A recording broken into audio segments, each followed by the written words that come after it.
കോട്ടയത്ത് വ്യത്യസ്തമായൊരു ചിത്ര പ്രദർശനം. ഔദ്യോഗിക ജീവിതത്തിൽ നിന്ന് വിരമിച്ച ഒരു കൂട്ടം സ്ത്രീകൾ വരച്ച ചിത്രങ്ങളാണ് പ്രദർശിപ്പിച്ചിട്ടുള്ളത്. സൗണ്ട് ഓഫ് കളേഴ്സ് എന്ന കൂട്ടായ്മയാണ് സംഘാടകർ.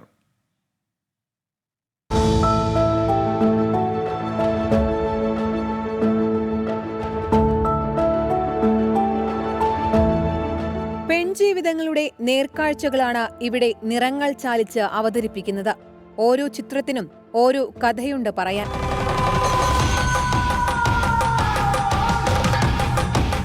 സമൂഹത്തിൽ സ്ത്രീകൾ നടത്തുന്ന പോരാട്ടങ്ങളുടെ ഓർമ്മപ്പെടുത്തൽ കൂടിയാണ് ഈ ചിത്ര പ്രദർശനം.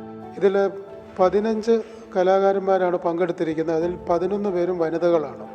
ഈ വനിതകൾ എല്ലാവരും തന്നെ അക്കാഡമിക് ലെവലിൽ ചിത്രകല പഠിച്ചവരുണ്ട്, പഠിക്കാത്ത ആളുകളുണ്ട്. അവരെല്ലാം ജീവിതത്തിൻ്റെ മറ്റു മേഖലകളിൽ ജോലി ചെയ്തിരുന്നവരാണ്.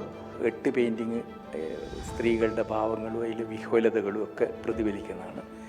ഇത് ഒരു ഐതിഹ്യപ്രകാരം ഒരു സ്ത്രീയുടെ ഉയർത്തെഴുന്നേൽപ്പിൻ്റെ അല്ലെങ്കിൽ ഒരു ചെറുത്തുനിൽപ്പിൻ്റെ ഒരു പ്രതീകമാണ് മുച്ചിലോട്ട് ഭഗവതി എന്ന് പറയുന്നത്. മലബാർ ഏരിയയിൽ വളരെയധികം പോപ്പുലറായ വളരെ ആരാധകരുള്ള ഒരു തെയ്യക്കോലമാണ്.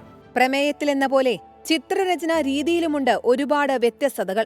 ഞാൻ അധ്യാപികയായിരുന്നു. അതിനുശേഷം അധ്യാപന ജോലി മതിയാക്കിയിട്ട് ഒരു ചിത്രരചനാ രംഗത്തേക്ക് എടുത്തുവച്ച കാലമാണ്.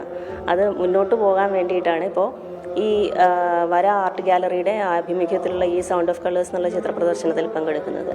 വിവിധ മേഖലയിൽ ജോലി ചെയ്ത് വിരമിച്ച സ്ത്രീകളാണ് മിക്കവരും. ഇവരെ കൂടാതെ വിദ്യാർത്ഥികളും കന്യാസ്ത്രീകളും ഒക്കെ സൗണ്ട് ഓഫ് കളേഴ്സിന്റെ ഭാഗമാണ്.